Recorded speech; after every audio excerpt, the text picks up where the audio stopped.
میرا سوال یہ ہے کہ یہ تفسیر بالمعصور اور تفسیر بالرائے، اس کی اصل حقیقت کیا ہے؟ ہمارے یہاں عام علماء یہ کہتے ہیں کہ تفسیر بالرائے کرنے کی ہرگز اجازت نہیں، بلکہ صرف تفسیر بالمعصور ہی کرنا چاہیے کسی کو۔ اور اس کے لیے وہ ترمذی کی ایک حدیث بھی سناتے ہیں کہ نبی کریم صلی اللہ علیہ وسلم نے بیان فرمایا کہ جس نے بھی اپنی رائے سے کوئی تفسیر کی اور بات صحیح بھی نکلی، بات اس نے صحیح بھی کی، تو پھر بھی اس نے خطا کیا، یعنی ایک طرح سے گناہ کا کام کیا۔ تو اس لیے تفسیر بالرائے کی ہرگز اجازت نہیں، تفسیر بالمعصور ہی ٹھیک ہے۔ تو آپ کیا کہتے ہیں اس سلسلے میں؟ پہلے تینوں کو سمجھ لیجئے۔ تفسیر بالمعصور کا مطلب یہ ہے کہ رسالت مآب صلی اللہ علیہ وسلم کے زمانے میں یا آپ کے بعد قرآن مجید کی کوئی آیت زیر بحث آ گئی، مثال کے طور پر خود رسول اللہ نے اس سے متعلق کوئی بات کی یا کوئی بات سمجھائی، اسی طرح صحابہ کرام نے قرآن مجید کی کسی آیت کا مدعا یا مفہوم بیان کیا۔ ہم یہ جانتے ہیں کہ صحابہ کرام میں جو علماء صحابہ ہیں انہوں نے قرآن مجید کی تعلیم کے حلقے بنا لیے تھے۔ ان میں سب سے بڑا اور نمایاں حلقہ حضرت عبداللہ بن عباس کا تھا۔ ان کے بہت سے شاگرد ان کے دروس قرآن میں جو آراء انہیں دی نقل کرتے ہیں۔ تو یہ سارا ذخیرہ جو صحابہ کا ہے، اسی طرح تابعین کا ہے، یہ معصور کہلاتا ہے۔ یعنی گویا روایت میں ہمیں رسالت مآب کی نسبت سے کوئی بات مل گئی، یا صحابہ کی نسبت سے، یا تابعین کی نسبت سے، بلکہ تبع تابعین تک بھی، تو اس کو پھر بعد میں لوگوں نے جمع کیا۔ یعنی کوئی باقاعدہ تفسیریں تو ظاہر لکھی نہیں گئی تھیں، تو اس کو لوگوں نے، سننے والے لوگوں نے روایت کیا اور لوگوں نے جمع کیا۔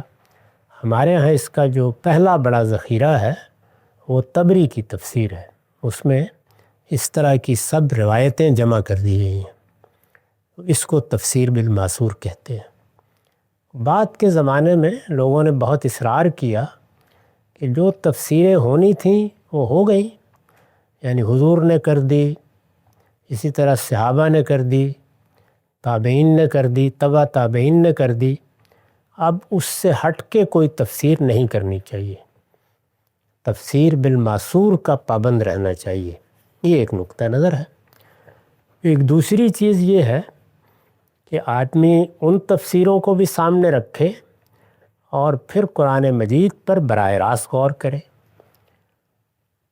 ظاہر ہے کہ یہ جو تفسیریں کی گئی تھیں یہ ایسے ہی کی گئی تھیں۔ صحابہ کرام نے جب کبھی کوئی تفسیر کی تو ان سے پہلے اگر کوئی تفسیر ہو چکی تھی تو اس کو بھی سامنے رکھا اور پھر خود بھی غور فرمایا۔ اگر آپ ان تفسیروں ہی کو دیکھ لیں جن کو معصور تفسیریں کہتے ہیں، تو ان میں بالکل نمایاں طور پر یہ نظر آئے گا کہ مسلمانوں نے ہمیشہ، یعنی اس دور میں، فقہ و تدبر کا منہاج اختیار کیا۔ یعنی دیکھیں گے ہمارے پاس اگر کوئی روایت میں بات ہے تو اس کو سامنے رکھ کر قرآن مجید سے اس کی مطابقت سمجھیں گے۔ اگر وہ سمجھ میں آ گئی تو اس سے اچھی بات کیا ہو سکتی ہے، ورنہ براہ راست قرآن مجید پر غور کریں گے، دیکھیں گے کہ اس میں کیا بات کہی گئی ہے، لفظوں سے کیا بات نکلتی ہے، جملے سے کیا بات متبادر ہوتی ہے، اور سیاق و سباق کیا ہے۔ تو دوسرا طریقہ فقہ و تدبر کا طریقہ ہے۔ اس کو میں دوسرا طریقہ اس لیے کہہ رہا ہوں کہ معصور کے مقابل میں، ورنہ خود تفسیر معصور کا یہی طریقہ تھا، وہ اسی اصول پر ہوئی اور یہی روایت پیغمبر نے اور صحابہ نے قائم کی۔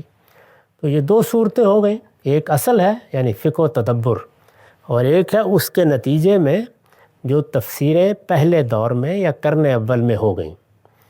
تیسری چیز یہ ہے کہ انسان کوئی رائے قائم کر لے اور پھر اس کے بعد اپنی اس رائے کی تائید قرآن سے ڈھونڈے، تو یہ چیز ہے جس کی مذمت کی گئی ہے، جس کے قریب بھی نہیں جانا چاہیے۔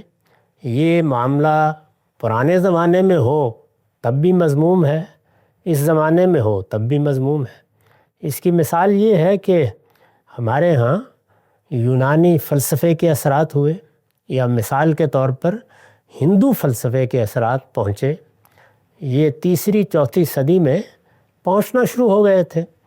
اب اس سے کچھ آراء قائم ہوئیں لوگوں کی، ان آراء کو لے کر وہ قرآن میں جاتے تھے اور ان کی روشنی میں قرآن مجید کی تفسیر کرتے تھے۔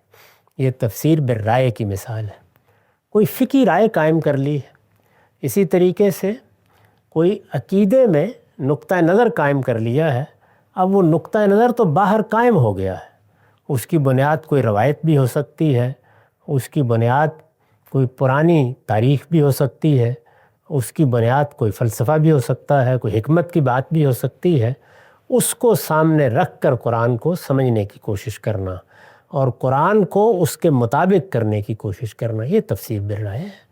تو یہ تو کفر کے درجے کی چیز ہے، اس کے قریب بھی نہیں جانا چاہیے۔ تو میرے نزدیک صحیح تعبیر یہ ہے۔